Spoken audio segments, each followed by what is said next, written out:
Shalom saudara kekasih. Dari hutan mangrove yang sangat indah di kota Denpasar, saya datang kembali untuk menjumpai Anda dalam kaitan dengan gerakan One Voice for Indonesia. Sebuah gerakan dan pemanggilan kepada seluruh orang percaya di Indonesia untuk bangkit bersama-sama dalam doa, pujian, penyembahan 24 jam per hari, disertai dengan puasa yang dibangun dalam kaitan dengan kondisi keterpurukan bangsa Indonesia yang lagi terjadi hari-hari ini. Dalam beberapa bulan terakhir semenjak paruh terakhir tahun 2016 kemarin, bangsa ini terus digoncang dengan demonstrasi-demonstrasi yang dihadiri oleh ratusan ribu orang. Konflik horizontal yang sebenarnya bermuara kepada kepentingan politik praktis yang kemudian menggoncang tatanan kebangsaan. Situasi konflik politik yang sangat tajam terjadi di gedung DPR, konflik antara partai politik, sementara di sisi lain bencana alam terjadi di mana-mana, dan pada sisi yang lain di bawah pemerintahan Bapak Presiden Jokowi dan Bapak Wakil Presiden Yusuf Kala, roda pembangunan sementara berlangsung dengan sangat cepat. Pembangunan infrastruktur terjadi di mana-mana. Kemajuan ekonomi dirasakan oleh rakyat. Tetapi ketika kondisi ekonomi politik menjadi demikian rumit, akan membuat situasi kebangsaan Indonesia menjadi sulit untuk pembangunan terus dilaksanakan. Dalam kaitan dengan itu, saya ajak kekasih Tuhan untuk kembali memikirkan ulang kondisi bangsa ini. Sebagai anak bangsa, apa yang harus kita lakukan? Dalam situasi seperti ini, Tuhan mengingatkan saya dari buku Ester pasal pertama dan Ester pasal kedua, mengkisahkan tentang sebuah kisah seorang putri Yahudi yang pada saat itu berada di sebuah daerah kolonial yang diperintah oleh seorang raja yang bernama Raja Ahasiweros. Kita tahu kisah itu.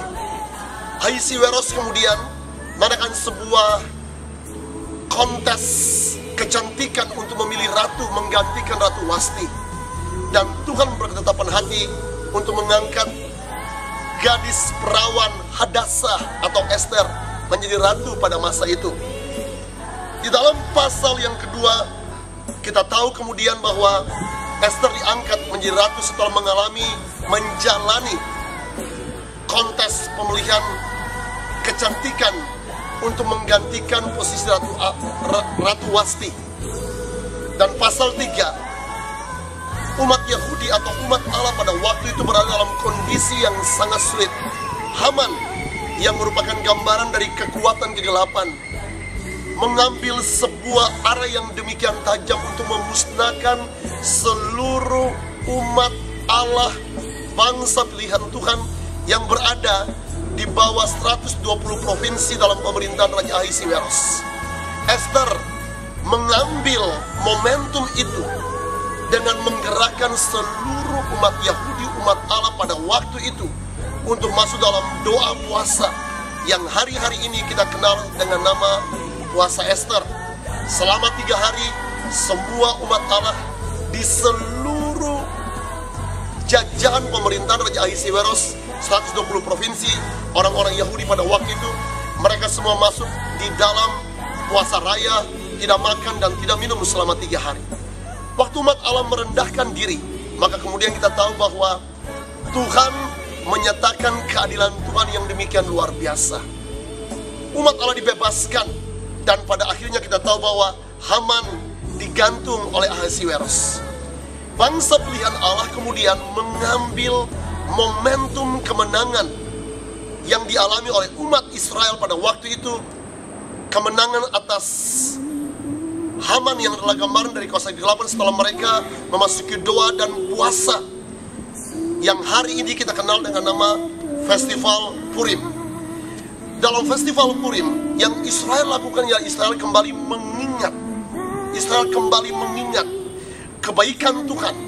Bagaimana Israel dibebaskan Bagaimana bangsa pilihan Allah dibebaskan dari pembunuhan massal yang dirancangkan oleh Haman pada waktu itu, berkaitan dengan prophetic momentum Festival Purim yang akan jatuh nanti pada tanggal 12 Maret 2017. Saya mengajak kekasih Tuhan, semua anak Tuhan di seluruh bangsa ini, dari ujung Papua Merauke sampai ujung Aceh di Pulau Sabang. Mari bersama-sama kita mengambil prophetic momentum ini, mengambil pelajaran penting dari kehidupan Israel pada masa lalu ketika mereka merendahkan diri. Mereka mencari Tuhan dengan sungguh-sungguh, berteriak dalam doa puasa selama 3 hari, dan Tuhan membebaskan mereka dari sebuah pemusnahan massal atas seluruh umat Israel yang pada waktu itu tersebar di kurang lebih sekitar 120 provinsi dalam pemerintahan Raja Ahasiweros. Gerakan One Voice for Indonesia kembali mengajak Bapak dan Ibu semua untuk memasuki masa puasa raya dari tanggal 1 sampai dengan tanggal 10 Maret 2017. Anda bisa mengambil puasa bersama-sama dengan kami. Gerakan ini adalah sebuah gerakan interdenominasi. Anda bisa berada di mana saja, di rumah, di kantor, di mana saja. Setiap hari Anda bersama-sama bersepakat dengan kami, mengambil waktu 1 jam paling minimal 1 hari untuk bersama-sama bersyafaat bagi pembebasan, bagi Tuhan datang dan melawat Indonesia. Jika Bapak dan Ibu, saudara kekasih Tuhan, Anda tertarik untuk bergabung dengan gerakan ini, sekali lagi Anda bisa mengakses di www.onevoiceforindonesia.org, dan Anda bisa sign in, mengambil salah 1 jam.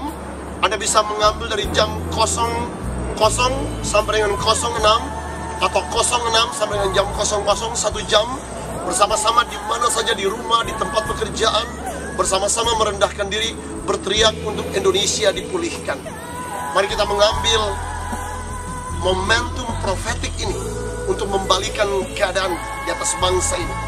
Kita berdiri bersama-sama bersyafaat, berteriak, menaikkan doa pujian penyembahan, sehingga cawan doa pujian penyembahan kita akan naik ke dalam kirbat Bapa dan akan memenuhi kirbat doa kita, sambil kita terus berteriak agar Tuhan turun dan melawat Indonesia. Indonesia yang baru, Indonesia yang penuh kedamaian, Indonesia yang penuh keamanan, Indonesia yang makmur. Kita berdiri bersama-sama untuk mendukung Bapak Presiden Jokowi, Bapak Wakil Presiden Yusuf Kala, dan seluruh jajaran pemerintahan sampai ke setiap provinsi-provinsi, desa-desa, agar pembangunan bisa berlangsung dengan baik. Saya ketuk hati semua orang percaya di seluruh Indonesia. Mari bersama-sama kita bergabung dalam gerakan interdenominasi ini. Anda bisa berdoa di mana saja, kapan saja, berteriak untuk Indonesia dipulihkan. Salam One Voice for Indonesia dari Denpasar, Bali. Tuhan Yesus memberkati.